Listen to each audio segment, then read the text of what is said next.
Today on Working Webware, Web 2.0 office software in the enterprise. Can startup Zoho take on giants Microsoft and Google with its suite of office apps? We talked to the company's CEO, Sridhar Vembu, about building word processing and spreadsheet applications that are free, collaborative, and online. Free sounds to me. Vembu sits down with ZDNet's Dan Farber and Webware's Rafe Needleman and makes the case for his company. So we are going to compete on the breadth, the depth, and the customization that enterprise users need. Then Rafe and Dan go head-to-head, analyzing Zoho's odds for success. It's next on Working Webware. Sridhar, thanks for joining us. I'm happy to be here, guys. Let's start with a big question, which is, I'm not sure whether it is that you have Google and Microsoft in your sites or they have you in their sites, but you're competing against some monsters. Now, how do you expect to do that? Yeah, I think the market is large enough for all of us in this, and particularly with our focus on small and medium businesses and the user base that we have gained and the traction and the intensity, passion that our users show towards us. So we believe that there is a viable market for us. And in terms of being a smaller player, how small or big are you in terms of the number of users that you have today? Yeah, we have about 450,000 users, soon to be 500,000 users within a month.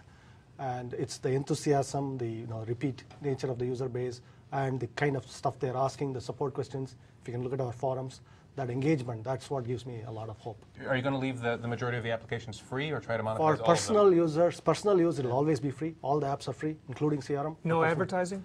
That's something that we have not decided on, but it may not be a good fit, the classical advertising model. So we might look at other avenues for that, like sponsorships, for example.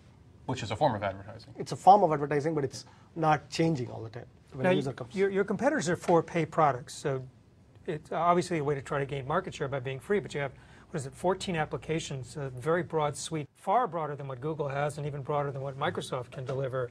And yet, free sounds to me like it's not a solution for a company that can be successful in terms of all the development and monetizing. It's actually, if you go back, the free is a way for us to lower our marketing costs. That's how I see it, to eventually acquire business users. And also, it's a way to gain credibility and critical mass. So the free is important as part of strategy here. It's not just tactics. It's important to acquire users, and then the business users come to us because we are credible and we are going to be around. So your applications right now are online, are web-based, delivered as a service. A lot of people still aren't wholly comfortable with the idea of putting everything online, especially putting all their data on your servers. So what are your plans to get people more comfortable with that, or to become hybrid and integrate with the desktop? That's a good question. Actually, we get that kind of questions from the large enterprise customers. And so far, we have been mainly focused on the prosumer, the independent professional, and the SMB. And when we go to the enterprise, the larger end, I believe that the hybrid model will become important. It's where a SaaS model, but yet the data is in their control. It could be in a variety of ways in which we run a specialized data center for them, or the servers are in their control, administrative control, things like that. But that maybe in the next year or a year from now, we'll probably announce something like that. You talked, when we just started, about how the market is big enough. There's plenty of room for a Zoho and other competitors such as ThinkFree to play in this cloud-based or hybrid model for productivity software. But what do you think it is that you have that's unique that will allow you to sustain yourself as Google and certainly as Microsoft starts to build more applications that compete more directly with you? Yeah, we are going to compete on the breadth, the depth, and the customization that enterprise users need. The customization coming from the Zoho creator. Let me ask the end game question here. So what is the final vision for this company? Are you looking to be acquired by Google or Microsoft, or do you think this is a sustainable business? The parent company has been in business 11 years. We are privately held. So it's not our intent to sell. But then having said that, you know, in this business, you never know. You can never say never. Here's the table, and the offers are welcome on it? No, I didn't say that. I actually think my intent is to stay private. Okay. Well, good luck. Thank you. Well, thanks very much for speaking with us, Sridhar. Yeah, thank you. Thanks. When we come back, we're going to talk about Zoho and let you know what we think are the odds for success for this little company. We are back, and now we're going to talk about our impressions of Zoho, what we heard from Sridhar and Rafe. Is this a company you think has got a lot of chance for success? First of all, let me say I'm really glad we asked Sridhar to leave the room at this point, because... Oh, you're going to be mean, I can tell. Well, you know, I like what this company is doing. They're everything that Webware is supposed to be, right? And their apps are pretty good. But I don't know if this company can make it up against Microsoft and Google, unless they do the buyout thing and become like, say, Yahoo's application platform of choice. I don't know if they can make it. 450,000 users, which is what he has right now, is a drop in the bucket compared to what the big guys have.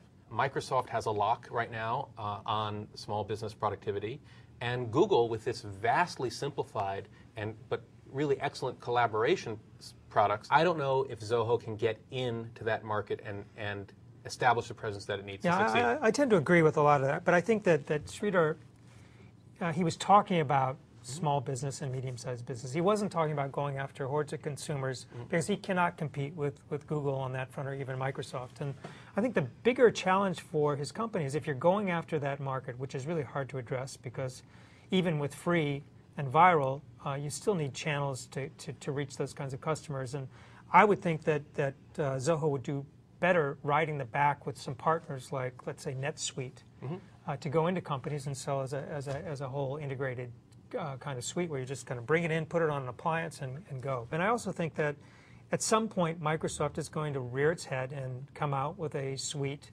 aimed at small and medium-sized business that is cloud-based, which will effectively take the wind out of any sales that Zoho has up and running. No, I think you're right. I mean, Zoho, assume for the moment that Zoho has a superior product. What they don't have is the superior sales force. That's what Microsoft has. Microsoft knows how to get its products into the hands of small businesses, which is the hardest part of this problem. So the challenge for Zoho now is to have this little window stay open where they can grow from 450,000 users to... Drop in the bucket, to 450 million? Yeah, I wish them the best of luck, but I think you're right. Unless they find a small business channel that works, Google is going to take them over on the free end, and Microsoft will take them over on the pre-installed end. There's lots of opportunity outside the U.S. I think oftentimes people tend to think like, oh, well, they're not going to be successful. Well, if success means you're successful in the U.S., I don't think that's the whole picture. And I also think that they've been very ambitious and industrious with those applications. I mean, they are way ahead of anybody else in terms of the development cycle and the depth and breadth of their applications. But I also think that's, and sometimes a liability because it's overwhelming to some degree. So let's roll the clock forward, and if Zoho continues at the pace they're on right now, what do you think they'll be in small business? What percentage of small businesses will be running Zoho versus Google, Microsoft, or OpenOffice? Zoho is in a good position, given their breadth and depth, to come up with a package that is appealing to the small and medium-sized business, but they have to, I think, have a better way of going to market. So ball's in their court, but it's not going to be an easy swing. Not easy. Not easy at all. I think that the window may be another year before Microsoft decides that they're going to play ball in this space. Yeah, I agree. I think that this company is doing a lot of the right things, but to make it succeed, it's really threading the needle through the channels that we've just discussed. I think they have to find a way to make the breakthroughs that they have, which is they've been first in a lot of categories in terms of developing these cloud applications, including databases and Creator. And I think that this is a opportunity that they saw very early on, but as we've said, the window is closing. Well, that makes sense. We'll see if they make it. I am Rafe Needleman from Webware.com. And I'm Dan Farber from ZDNet. We'll see you next time.